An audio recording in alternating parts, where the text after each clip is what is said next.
এখানে একটা রেকর্ড আছে যেটা roll number, name, DOS, Windows, Word, Excel আর আছে টোটাল। এই যে রেকর্ডটার হচ্ছে টোটাল বার করতে হবে। এটা একটা রেজাল্ট শিট, তার হচ্ছে একটা হচ্ছে টোটাল বার করতে হবে। তা কিভাবে আমরা টোটাল বার করব? যেখানে টোটাল বেরোবে সেখানে সিলেক্ট করতে হবে, তারপরে ফর্মুলা বারে চলে যাব। ওপরে এফএক্স এর পাশে এই যে ফর্মুলা বার লেখা পড়ছে, এখানে গিয়ে ইকুয়াল ইকুয়াল সাম, সাম ফার্স্ট ব্র্যাকেট ওপেন, যাদের যাদের যোগ করব তাদের সিলেক্ট করতে হবে। এই জায়গা থেকে এইটুকুনি সিলেক্ট করলাম, করে হচ্ছে ব্র্যাকেট বন্ধ করলাম, করার পর হচ্ছে এন্টার এন্টার দিলাম। তারপরে এটিকে হচ্ছে ড্র্যাগ করব, এই ছোট অংশটা থেকে নিচে হচ্ছে ড্র্যাগ করলাম, তাহলে আমাকে প্রতি ঘরে ঘরে গিয়ে অ্যাডিশন করতে হলো না। তাহলে এটা ড্র্যাগ করলেই সমস্ত রেকর্ডটা আমার প্লাস হয়ে গেল। তো এবার ধরি এখানে আমার অ্যাভারেজ একটা ফিল্ড বসবে, সেই ফিল্ডটা আমি লিখতে ভুলে গেছি। তাহলে কিভাবে নিয়ে আসবো? তাহলে টোটালের কাছে টোটালটা হচ্ছে কলমটাকে ধরবো, ধরার পর রাইট ক্লিক করব, করার পর হচ্ছে ইনসার্ট। তাহলে একটা কলম বেড়ে গেল, এখানে এসে লিখে নিতে পারি অ্যাভারেজ, AVERAGE, অ্যাভারেজ। অ্যাভারেজ লিখে দিলাম, লিখে দেওয়ার পর ওপর থেকে ডাবল ক্লিক করে নিলাম, করার পর অ্যাভারেজ বের করবো। এবার অ্যাভারেজ এই যতগুলো নাম্বার পেয়েছে তাদের ওপর হচ্ছে অ্যাভারেজ বেরোবে। তাহলে এখানে হচ্ছে ইকুয়াল ফর্মুলা বারে গিয়ে AVERAGE first bracket open, open করার পর তারপরে যতগুলো ভ্যালু আছে ততগুলো ভ্যালুকে সিলেক্ট করলাম, করার পর হচ্ছে ব্র্যাকেট বন্ধ করে এন্টার দিয়ে এখান থেকে ড্র্যাগ করে নামিয়ে দেবো। তা ড্র্যাগ করে নামালাম, তা ড্র্যাগ করে নামানোর পর আসছে, এবার দেখা যাচ্ছে যে এই যে ফিল্ডটার মধ্যে এবার 2 ডেসিমেল প্লেস করতে হবে। 2 ডেসিমেল প্লেস, তা 2 ডেসিমেল প্লেস করতে গেলে কি হবে?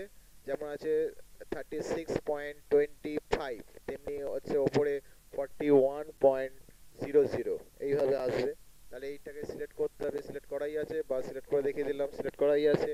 এবার ফরম্যাটে চলে গেলাম, গিয়ে যাবো সেল, সেল গিয়ে নাম্বার, নাম্বার থেকে আবার নাম্বার, নাম্বার থেকে লেখা আছে ডেসিমেল প্লেস 2, গিয়ে হচ্ছে ওকে, ডেসিমেল প্লেস হয়ে গেল। তারপরে এবার আসছি যে এখানে যে ভালো রেজাল্ট করেছে, এখানের মধ্যে কে ভালো রেজাল্ট করে, এই তিনজনের মধ্যে কে ভালো রেজাল্ট করেছে? দেখা যাচ্ছে এই সুস্মিতা, সুস্মিতা ভালো রেজাল্ট করেছে, তাকে তাকে তার নামটাকে আপনার আমি রিমার্ক করতে চাই, মার্ক করতে চাই। তাহলে কি করব? সুস্মিতার নামটাকে ধরলাম, ধরে রাইট ক্লিক করলাম, করার পর তারপরে চলে গেলাম ইনসার্ট কমেন্ট, ইনসার্ট কমেন্ট চলে গেলাম, চলে যাওয়ার পর একটা হচ্ছে বক্স চলে এলো, এটা হচ্ছে কমেন্ট বক্স। তাই এই কমেন্ট বক্সে গিয়ে যা লেখা আছে মুছে দিলাম, দিয়ে লিখলাম গুড বয়, না sorry good girl, GIRL, good girl করে বাইরে ক্লিক করলাম। তাহলে আমার লেখাটা কিন্তু চলে গেল, তার মধ্যে লেখাটা চলে গেল, কিন্তু এখানে আমি যখন কার্সার নিয়ে যাব সুস্মিতার ওপর তখন কিন্তু লেখাটা দেখাবে। তাহলে এটা হচ্ছে কমেন্ট বক্স ক্লিয়ার হলো। তাহলে এবার হচ্ছে এই কমেন্ট বক্সের মধ্যে আবার যদি কিছু লিখতে চাই, তাহলে আমি আবার চলে গেলাম হচ্ছে এডিট কমেন্ট, রাইট ক্লিক করে এর ওপর রাইট ক্লিক করে আবার চলে গেলাম এডিট কমেন্ট।